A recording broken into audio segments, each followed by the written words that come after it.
Seguimos con más información. Recordarles que estamos por la banda 600 AM de la cadena radial La Libertad, también a través del dial 1040 AM de Radio Tropical y a través del streaming de ondasdelcaribe.com. Vamos a hacer contacto a esta hora de la mañana con Carolina Corcho, es ministra de Salud, es médica, psiquiatra, magíster en salud pública y politóloga, miembro de la Comisión de Seguimiento de la Sentencia 7760 del 2008, coautora de la Ley Estatutaria de Salud, Ley 1751 del 2015. La vamos a tener a esta hora de la mañana aquí en Noticias con Libertad, porque durante el fin de semana se presentó un debate por el aumento de la unidad de pago por capitación UPC. La unidad de pago por capitación UPC es el valor anual que se reconoce por cada uno de los afiliados al Sistema General de Seguridad Social para cubrir las prestaciones del Plan Obligatorio de Salud en los regímenes contributivo y subsidiado. Y durante el fin de semana pues se presentó este debate por el aumento de la unidad de pago por capitación para el 2025, que será de un 5,36%, una cifra inferior según las expectativas de algunos sectores del sistema de salud. Muy buenos días, bienvenida a Noticias con Libertad, con la fuerza de la verdad, Carolina Corcho.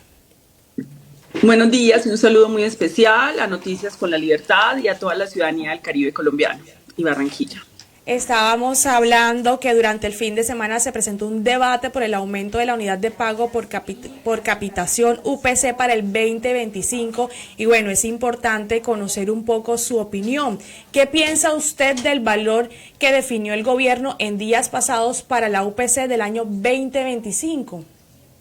Bueno, lo primero que hay que decir y explicarle a la ciudadanía es que la UPC es el monto de recursos públicos de los colombianos, de los impuestos y las cotizaciones de los trabajadores que entrega el Estado anualmente por cada uno de los afiliados al Sistema de Seguridad Social y Salud. Durante el gobierno del presidente de Gustavo Petro ha habido aumento, en ningún momento se ha disminuido ni desfinanciado la salud. En el primer año aumentamos en 16,2%, muy por encima de la inflación en ese momento. Posteriormente, el aumento fue de 12,01% y en la actualidad está en 5,36% el aumento. Es decir, ha habido aumento durante el gobierno de Gustavo Petro. Ahora, ¿qué fue lo que ocurrió en este aumento de 5,36%? Estos son recursos públicos de la salud, eso hay que tenerlo claro. Esto no se puede hacer a ojímetro simplemente por las expectativas que tienen los gremios de las EPS y empresariales. Esto se trata de datos que tienen que sustentar si la UPC es suficiente o insuficiente. Esto no puede ser simplemente que se afirme de una editorial de un medio de comunicación que yo creo que la UPC es insuficiente porque hay más envejecimiento bajo consideraciones ideológicas generales. No, esto tiene que ser con datos. Y el gobierno del presidente Gustavo Petro adelantó 2 estudios. Un estudio es un estudio de revisión de los estados financieros de las EPS durante 4 años para mirar el manejo contable y los registros que ellos presentan ante los organismos de vigilancia de cómo están manejando los recursos públicos de la salud. Y el otro estudio es un estudio que hace el ADRES, que es el fondo público que recauda todos los recursos de la salud, los gira por ordenación del gasto de las EPS, eso es muy importante tenerlo en cuenta, a las clínicas y los hospitales. El estudio del ADRES, esto también hay que aclararlo, para calcular la UPC se hace con datos del 2023, ¿por qué no del 2024? Porque eso toma varios meses y los cierres financieros del 2024 pues se hacen en diciembre. Y ya en diciembre tú tienes que tener la resolución para el año siguiente, entonces se hacen con el año anterior, que es el 2023.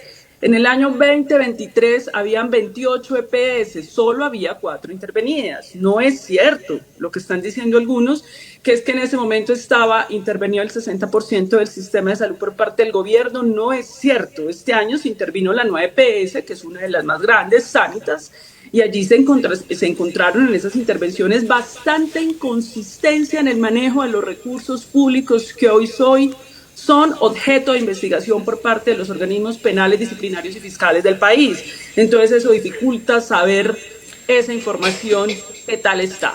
Pero lo cierto del caso es que el gobierno hace esos estudios y encuentra unas inconsistencias enormes, como por ejemplo, cobros alrededor de más de 20,000 personas que seguían cobrando y atendiendo a pesar de que ya estaban fallecidas y reportadas como fallecidas. Aumento de frecuencia de uso de procedimientos que son anormales, como por ejemplo en el cáncer, procedimientos de cáncer que de repente pasaron de un 4% y subieron a más del 100% de un año para el otro. Eso no es normal, esas inconsistencias. También atenciones domiciliarias exageradas que no tienen nada que ver con el crecimiento del talento humano en salud, de enfermeras y médicos para poder hacer esas atenciones, sobrecostos de medicamentos por más del 100%, es decir, son muchas inconsistencias. ¿Y qué dice la norma? Cuando hay inconsistencia en los datos, la norma dice que el gobierno lo que tiene que hacer es apelar a la inflación causada y aumentar por encima de la inflación. Y eso fue lo que hizo el gobierno, 5.36 por encima de la inflación causada del 2024, teniendo en cuenta que las proyecciones del Banco de la República es que para este año la inflación sería alrededor del 3.5%, o sea que está el aumento por encima inclusive de la inflación esperada. Podríamos conocer su opinión sobre estos informes dados a conocer el fin de semana por parte del Ministerio de Salud y el ADRE sobre el uso de los recursos por parte de la EPS, pero también aclararle a la opinión pública sobre cómo son las EPS precisamente las que, según todo lo que se ha mostrado en las diferentes investigaciones y los datos que se han revelado, son aquellas las que, digamos, se pueden ser culpables de la mala y la pésima prestación del servicio de salud que tenemos en nuestro país. Lo primero que hay que aclarar es que las EPS están manejando recursos públicos de los colombianos, ojo, y eso no se puede manejar a discrecionalidad. Dentro de los informes, el informe financiero se encuentra, hay algo que se llama reservas técnicas, expliquémosle esto a los ciudadanos. Todo seguro en el mundo, estas son normas internacionales del mundo, tiene que tener un reaseguro. ¿Qué es un reaseguro? Por ejemplo, si yo tengo una obra y aseguro esa obra y esa obra fracasa, entra el reaseguro a cubrir las deudas. Ese reaseguro en el sistema de salud se llama reservas técnicas, que tiene que ver con que las EPS obligatoriamente tienen que tener inversiones en bancos para soportar las deudas dentro del sistema. Algunos dicen, es que no nos alcanzaba la plata. ¿Y por qué a 5 EPS sí les alcanzaba y a las demás no? Porque algunas sí pudieron hacer la tarea bien hecha de tener en bancos para soportar deudas que hoy superan 25 billones de pesos. En ese sentido, el gobierno hace un estudio, que es un informe de más de 700 páginas, haciendo el análisis de los estados financieros, y lo que se está viendo es que esas reservas técnicas las usan a discrecionalidad. Esas reservas técnicas no es para ser usadas de cualquier manera, es para cubrir y soportar las deudas del sistema y tienen que ser reportadas de una manera específica dentro de los estados contables, porque si no vas a inflar los costos del sistema si no lo haces de manera adecuada. Ese es un tipo de estudio, son 700 páginas que esperamos que el Ministerio de Salud con su equipo técnico le presente al país, porque esto es un tema de interés para el país. Estamos hablando de las platas de la vida de los colombianos. Y el segundo estudio es el del ADRES. ¿Qué hace el ADRES? El ADRES compara los datos que reportan las EPS para el cálculo de la UPC con otras bases de datos que tiene el Ministerio de Salud y con los reportes de las clínicas y hospitales que son los que prestan los servicios. Resulta que no coinciden. ¿Qué pasa allí? Todo eso tiene que ser aclarado por las EPS, se les pide aclaración y no dan aclaración. En ese sentido, como ciudadanos, lo que hemos dicho es que esto también tiene que ser compulsado, estos dos estudios, a los organismos de control, para que se deriven allí las respectivas investigaciones penales, disciplinarias y fiscales, porque se trata de recursos públicos de los colombianos. Dentro de todas estas actividades, definitivamente es importante conocer su posición sobre los procesos reformistas del gobierno Gustavo Petro y de manera especial sobre la reforma del sistema de salud. ¿Usted seguirá este debate en el Congreso? Que sí, yo espero. ¿Cuál es el problema de fondo aquí que resuelve la reforma a la salud? El Estado entregó billones de pesos para que fueran manejados por particulares y terceros. Esos particulares y terceros que manejan billones de pesos están cooptados por las clientelas políticas de este país. Eso se ha demostrado en las juntas directivas de la nueva EPS, Ecosalud, que recientemente hubo una denuncia de presunta corrupción. Esos intermediarios no existen en los sistemas de salud del mundo. Existen aseguradores privados, pero estos ya no son aseguradores privados porque no cumplen las normas ni siquiera para ser asegurador. Son intermediarios. Lo que estamos hablando, como los buenos sistemas de salud del mundo, debe haber un pagador único, que es ese fondo ADRES, que pague directamente a clínicas y hospitales. Eso hay que hacerlo. Y se transparente la información, porque el problema en Colombia es que no hay una regulación tarifaria, entonces hay un mecanismo perverso llamado integración vertical, donde una EPS tiene su propia clínica y se paga a sí mismo lo que quiera. Eso es perverso porque eso vuelve insostenible el sistema. Pero lo segundo, esto es un sistema altamente curativo y no preventivo. Es un sistema cuya puerta de entrada son las urgencias, cuando usted ya le empeoró el cáncer y no hacen detección temprana. Los dos elementos centrales de la reforma son la salud preventiva, atención primaria en salud y el pagador único, el manejo transparente de los recursos de la salud para evitar la corrupción. La reforma tiene instrumentos anticorrupción que no tiene el actual sistema de salud. Esperamos la grandeza del Congreso de la República. La reforma lo que va a hacer es detener la crisis que se ha acumulado durante años, iniciar una transición, es una crisis estructural documentada por la Corte Constitucional hace muchos años, mucho antes del gobierno de Gustavo Petro, que ya llegó a sus estertores. Esto es como un enfermo de cáncer. Si tú al enfermo de cáncer no le aplicas el tratamiento rápido, pues empeora solo por el tiempo. El sistema está peor ahora, claro, y dentro de un año va a ser peor porque si no aplican los correctivos, que es la reforma, va a ser peor. Por eso llama la atención que haya congresistas acusando al gobierno de la crisis, pero al tiempo se oponen a la reforma que es la solución a la crisis. Esperamos que las mayorías del Congreso entiendan esto y no reproduzcan la irresponsabilidad de senadores y senadoras de la República que aplazaron esa reforma, que la hundieron sin ni siquiera permitir la discusión, dejando el sistema de salud a la deriva sin una solución. Otra cosa importante, las intervenciones no son la reforma. La mayoría de gobiernos han tenido que intervenir porque si entregan billones de pesos a particulares, pues tiene que vigilar. Cuando un gobierno interviene, una EPS ya está quebrada. El gobierno de Juan Manuel Santos, de Duque y Uribe intervino en EPS que ya estaban quebradas. Entonces la solución es de fondo que hay que tener en este momento a través de la reforma. Y evidentemente estamos de acuerdo con el avance de otras reformas que tiene el gobierno en el Congreso. Por ejemplo, me pareció lamentable el hundimiento de la ley de financiamiento, que era una manera de hacer unos impuestos progresivos y justos para el país. Impuestos verdes en el sentido de que se pone impuestos al carbón. Colombia cobra muy bajos impuestos al carbón. Y en este momento en la discusión de la transición energética, eso es una manera de generar incentivos para que hayan energías limpias, métodos de transición empresarial. De otro lado, también habían impuestos a los juegos de azar en línea, que se podría tomar como un impuesto saludable. Es lamentable por el avance progresivo de esa reforma de ley de financiamiento, que además implicaba un recaudo, pero además hacía más justo el sistema tributario para superar las desigualdades, que el Congreso de la República le haya hundido.